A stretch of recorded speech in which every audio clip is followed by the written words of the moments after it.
Terry, what is it about Baker Mayfield? Is it because I think this kind of falls in line with the you can't win with Goff because he's not mobile. We have an affinity for quarterbacks that run, almost to the point where we build them up into folklore heroes. And Baker Mayfield is not, as we said earlier, he's not a running quarterback per se, but he's a backyard football player. He runs man. from the cops. He does that as well. He's got experience. Yep. No, but Terry, what is it about? What is it about it? What is it about Baker Mayfield? But at the same time, this is a guy that's been balled up and thrown in the trash before in this league. He has, and he's come back. You know what he is? He's a little snot. That's what he is. He's gritty. He's snotty. He does what it takes to win. He does all this blue-collar stuff that fans really love. And when he gets the opportunity, he can show that he can be a good quarterback. The problem is, and I think other teams gave up on him because they were tired of waiting for his potential. And so he needs, like Jared Goff, someone to believe in him. He has to get time to get right. And I think fans like to see that. They like the blue-collar guy. They like the guy that basically he's drawing the plays up on the field and just executing them.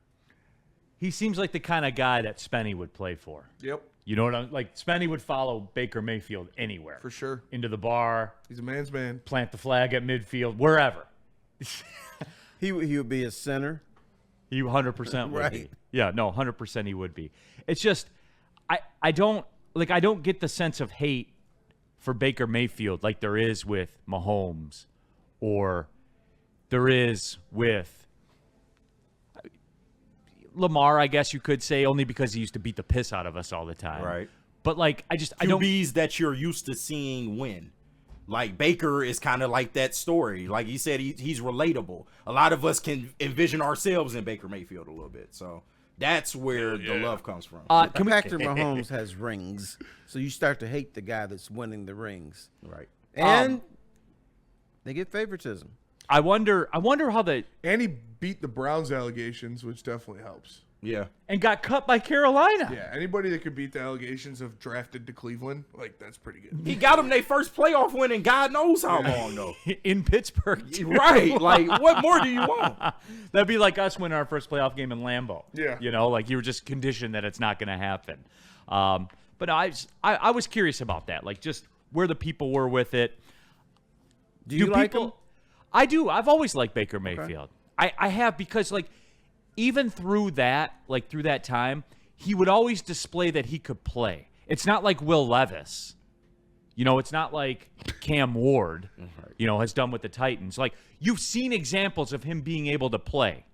Now, you saw examples of him not playing well, but shit, no one's winning at Cleveland. You know how I know? Nobody's winning at Cleveland. Well, he did win in Cleveland. He won a playoff game for them. He did.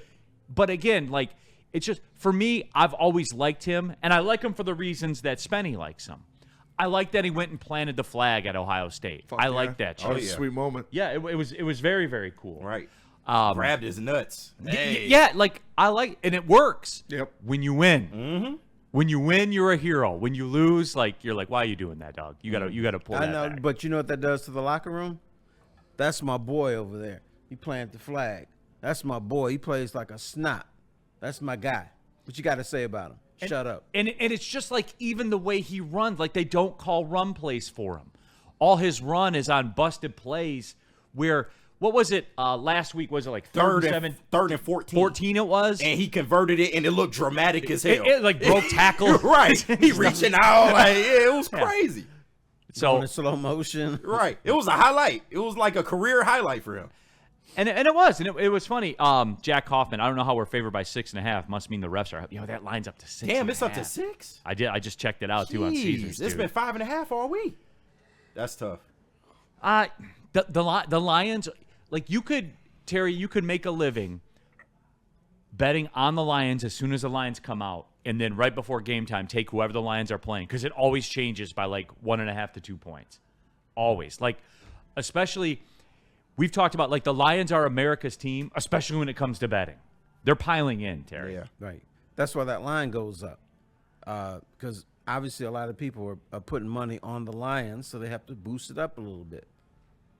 How concerned are you about Baker Mayfield? Because I have the feeling that subconsciously the chat is terrified of him. Right. I got a word for you. How about petrified? Yes. Because this is a guy that can create all kinds of havoc, but still the Lions can match him stride for stride because of Jared Goff, St. Brown, Laporta.